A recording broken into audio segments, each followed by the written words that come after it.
दफा एक जादुई कौवा टोनी को जाल के नीचे बंद कर देता है। पास ही एक कौवा टोनी को देखकर बहुत परेशान होता है और टोनी से कहता है कि तुम्हारा ये हाल किसने कर दिया, तुम्हें किसने जाल के अंदर बंद कर दिया। टोनी उसे बताती है, एक जादुई कौवा आया, उसका मैंने दाना लिया, लेकिन उसने मुझसे दुश्मनी के लिए मुझे जाल में बंद कर दिया और अब वो मुझे कभी नहीं छोड़ेगा। उसने मुझे कहा है अब सारी जिंदगी तुम इसी तरह इसी जाल में बंद रहोगी। अब मैं अपनी माँ के पास भी नहीं जा सकती, मैं बहुत परेशान हूँ। कालू भैया तुम मेरी मदद करो। कालू कहता है, टोनी तुम परेशान ना हो, कोई ना कोई तो हम रास्ता निकाल लेंगे। इस तरह तुम जाल में बंद तो नहीं रह सकती।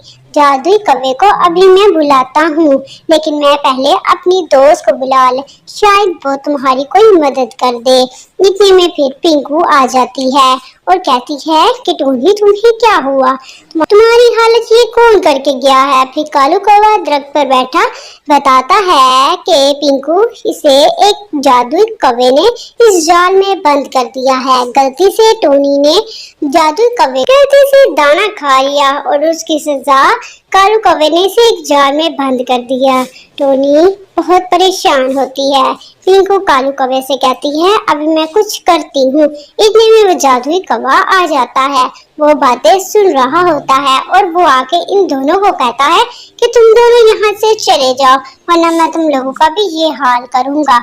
लेकिन वो कालू कौवा पिंकू कहते हैं, हम दोनों यहाँ से नहीं जाएंगे जब तक तुम टोनी को छोड़ोगे नहीं। फिर कालू कौवे को जादुई बहुत गुस्सा आ जाता है, वो अपनी जादुई छड़ी निकाल लेता है और कहता है, मैं तुम लोगों को अभी मजा सिखाता हूँ। वो अपनी जादुई शक्ति से दूसरे कालू कौवे पर वार करता है।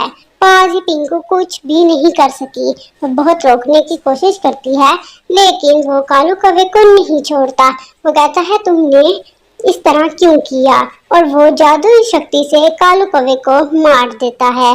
बेचारी पिंकू अकेली रह जाती है। टोनी पिंकू से कहती है, तुम चली जाओ, जिस तरह कालू कौवे को मार दिया गया इस तरह तुम्हें भी मार दिया जाएगा। तुम मेरी जान ना बचाओ, तुम यहाँ से चली जाओ। लेकिन पिंकू कहती है, मैं नहीं जाऊंगी टोनी, जब तक मैं तुम्हें बचा ना लूं। अगर मेरी जान जाती है तो चली जाए, लेकिन हमें एक दूसरे की मदद करनी चाहिए और मैं तुम्हारी मदद किए बगैर यहाँ से नहीं जा सकती। टोनी बहुत कोशिश करती है कि पिंकू यहाँ से चली जाए और पिंकू तुम्हारा ये हाल हो मुझसे नहीं देखा जाएगा। फिर आखिरकार पिंकू किसी न किसी तरीके से टोनी को इस जाल से बाहर निकाल कर अपने घर ले जाती है और फिर वो टोनी पिंकू का बहुत शुक्रिया अदा करती है कि तुमने उस जादुई कौवे से मेरी जान बचाई। तुम्हें तो मैंने बहुत कोशिश की कि यहाँ से चली जाओ, लेकिन तुमने हिम्मत नहीं हारी और मेरी मदद की है। आज के बाद मैं तुम्हारा ये एहसान कभी नहीं भूलूंगी। पिंकू कहती है, कोई बात नहीं।